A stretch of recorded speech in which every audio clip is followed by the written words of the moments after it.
Good day, friends. Today, we dive into the profound parable of the Good Samaritan, a story that echoes through the ages with its timeless message of compassion and love. This ancient tale, told by Jesus himself, unfolds the story of a traveler who, after being beaten and left for dead, is shown mercy by an unlikely hero, a Samaritan, typically despised by society.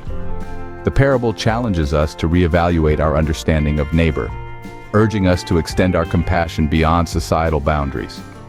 It nudges us towards acts of kindness and empathy, often requiring personal sacrifice, just as the Good Samaritan demonstrated. Throughout our journey, we will explore the lessons this parable imparts, supported by stories of real-world Samaritans who embodied these teachings. As we delve into this timeless parable, we hope to inspire you to act with the same love and compassion in your daily life. Let's journey together as we uncover the wisdom within this ancient tale and explore how it shapes our lives today. In the midst of Jesus' teachings, a legal expert sought to test him, asking, "Teacher, what must I do to inherit eternal life?" Jesus responded with a parable, the story of the Good Samaritan. This narrative, woven with threads of compassion and kindness, serves as a beacon for humanity, guiding us toward a path of genuine love and understanding. The story begins with a man traveling from Jerusalem to Jericho. The journey is treacherous, the road notorious for its lurking dangers. And sure enough, the man falls prey to robbers who strip him of his belongings, beat him mercilessly, and leave him half dead by the roadside. As he lays there, battered and bruised, a priest happens to walk by. One might expect this servant of God to rush to the aid of the helpless man. Yet the priest crosses to the other side of the road, choosing to ignore the injured man's plight. His indifference is jarring, a stark contrast to the compassion we'd expect. Next, a Levite, another respected religious figure, approaches. Like the priest, he too sees the wounded man but decides to pass by on the other side. The actions of these two men, both esteemed for their religious status, are a sobering reminder that titles and outward appearances can sometimes mask an absence of genuine compassion. But the story doesn't end here. Enter the Samaritan. In the cultural context of the time, Samaritans were considered outcasts, scorned by the society. Yet it's this very Samaritan who, upon seeing the injured man, is moved with compassion. He doesn't just feel pity, he acts. He bandages the man's wounds, places him on his own animal, and takes him to an inn to care for him. The Samaritan goes above and beyond, promising the innkeeper to reimburse any additional costs incurred during the man's recovery. His actions are a testament to the depths of his compassion and the lengths he is willing to go to help a fellow human being. Jesus concludes the parable with a question to the legal expert. Which of these three do you think was a neighbor to the man who fell into the hands of the robbers? The expert responds, "The one who showed him mercy." Jesus then delivers the timeless instruction, "Go and do likewise." The words echo in our hearts, a call to action that transcends centuries. This parable isn't just a story, it's a blueprint for how we should treat one another. It challenges us to look beyond societal norms and prejudices, to see the humanity in each person we encounter, and to extend compassion and kindness even when it's inconvenient or costly. The parable of the Good Samaritan compels us to reevaluate our understanding of what it means to love our neighbor. It makes us question whether our actions align with the values we profess. Are we walking by on the other side of the road, or are we stopping to help? Are we showing mercy as the Samaritan did, or are we allowing apathy and prejudice to dictate our actions? The Good Samaritan's example is a beacon of hope in a world often divided by differences. It reminds us that compassion and kindness know no bounds. They are not limited by race, religion, or social status. Instead, they flow from a heart that sees and values the intrinsic worth of every individual. Jesus concluded, "Go and do likewise." These words serve as a clarion call for each of us. They invite us to step into the shoes of the Good Samaritan, to open our hearts, and to extend our hands in love and service. In doing so, we not only enrich our own lives, but we also contribute to making the world a more loving and compassionate place.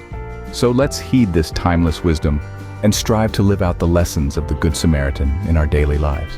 The priest and Levite's actions serve as a cautionary tale, reminding us that religious piety means little without compassion. In our journey through life, it's easy to become like the priest and the Levite in the parable. We might attend religious services, participate in rituals, and even hold positions of spiritual authority. Yet, if we fail to show compassion when confronted with the suffering of our fellow humans, we miss the essence of what it means to love our neighbors. Let's delve deeper into this. Compassion is not merely feeling sympathy for someone's plight. It's a call to action. It's about seeing someone in need and taking steps to alleviate their suffering.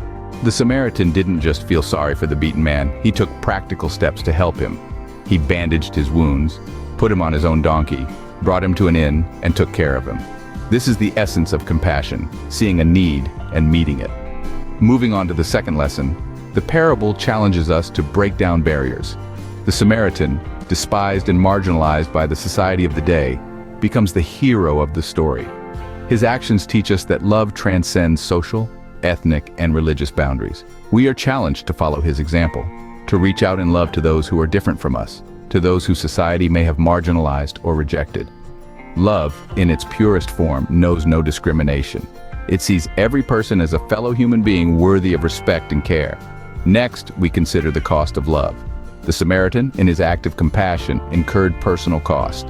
He gave of his time, his resources, and even risked his own safety. Love, in its truest sense, is sacrificial. It's not about what's convenient or comfortable for us. It's about what's best for the other person, even if it costs us something. This challenges us to examine our own lives. Are we willing to inconvenience ourselves for the sake of showing love to others? Lastly, let's talk about seeing with God's eyes. The Samaritan saw the wounded man not as a nuisance or a burden, but as a fellow human being in need. He saw him through the lens of mercy and compassion. This is how God sees us, not as a collection of our faults and failures, but as his beloved children in need of his love and mercy.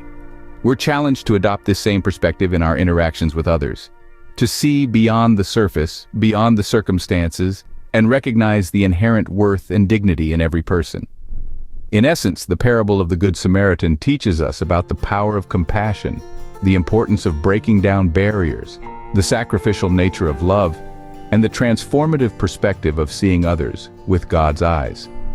It's a call to action, a call to love our neighbors in tangible, practical ways.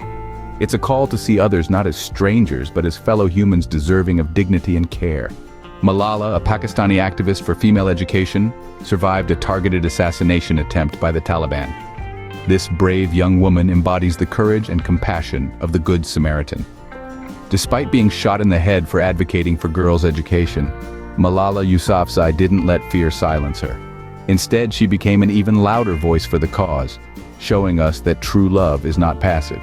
It stands up against injustice even in the face of danger. Like the Samaritan, Malala saw suffering and didn't turn away. She took action, and continues to do so today, inspiring millions around the world. Now, let's turn to another parable, the story of the prodigal son. Here, we see a father's love that is patient and forgiving, even when his son squanders his inheritance and leaves home. Upon his son's return, the father doesn't scold or punish him. Instead, he celebrates his return, demonstrating a love that transcends mistakes and embraces reconciliation.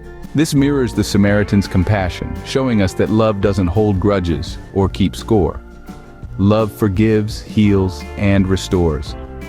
Finally, let's reflect on the legacy of Fred Rogers, the gentle soul known to many as Mr. Rogers. With his TV show, Mr. Rogers' Neighborhood, he created a safe haven for children, teaching them about love, acceptance, and the importance of expressing their feelings. He once said, "There are 3 ways to ultimate success. The first way is to be kind. The second way is to be kind. The third way is to be kind."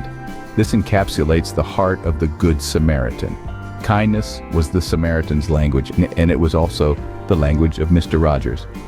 His life reminds us that compassion can be as simple as listening, understanding, and acknowledging the feelings of others.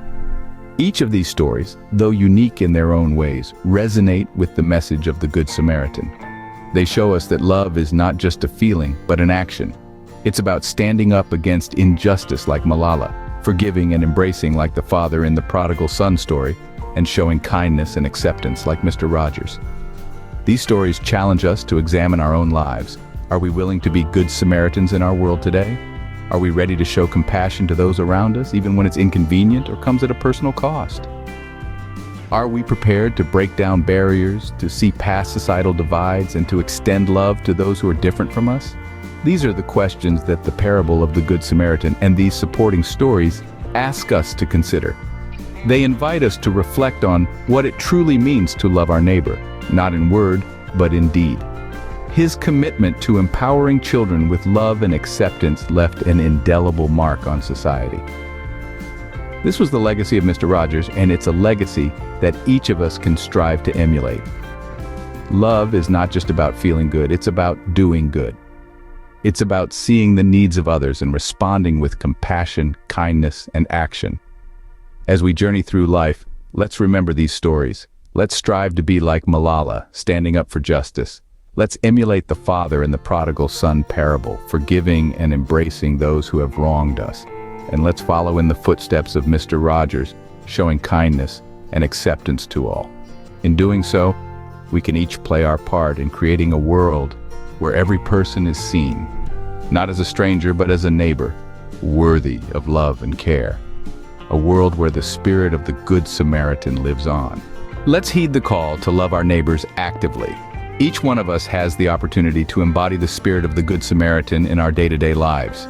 It might not always require grand gestures. Often, it's the small acts of kindness that make the biggest impact. A simple smile, a helping hand, a word of encouragement. These are the threads that weave the fabric of a compassionate community. Remember, compassion isn't simply about feeling sorry for someone else's misfortune. It's about stepping into their shoes, understanding their pain, and taking action to alleviate it. The Samaritan didn't just feel pity for the wounded man, he took action. He bandaged his wounds, carried him to a place of safety, and ensured he received the care he needed. His compassion was active, not passive. But let's not overlook the fact that the Samaritan's actions transcended societal norms. He crossed boundaries of prejudice and discrimination to extend help to someone who, under normal circumstances, would have been considered an enemy. It's a powerful reminder that love knows no bounds. It doesn't discriminate on the basis of race, religion, or social status. Love sees a fellow human being in need and responds with kindness and generosity. As we reflect on the parable of the Good Samaritan, let it inspire us to live with greater compassion. Let it challenge us to break down the barriers that divide us. Let it prompt us to view every person we encounter not as a stranger, but as a neighbor worthy of our love and care. It's not always easy, but it's always worth it. Because in the end, love is the most powerful force on earth. It has the power to heal, to unite, and to transform. It's the essence of who we are and who we're called to be. So let's go forth from this place with hearts open to love and hands ready to serve our neighbors. Let's make each day an opportunity to love more deeply, to care more genuinely, and to live more compassionately. After all, we are all travelers on this journey called life. Let's make the journey a little easier for each other. Amen. Thank you for joining us today as we reflect on the transformative message of the Good Samaritan. If you've been touched by this journey and you'd like to journey with us on a regular basis, consider hitting that subscribe button. It's a simple click for you, but a giant leap for our community of compassion. If this video resonated with you, if it stirred something within, don't hesitate to hit the like button. It's a small act of kindness that goes a long way in helping us reach more souls with our message. And remember, the essence of the Good Samaritan is in sharing love, so why not share this video? Pass it on to your friends, your family, your community. Let's spread this message of compassion far and wide, just like the Samaritan would. Until we meet again, continue to spread love and kindness. Goodbye and God bless.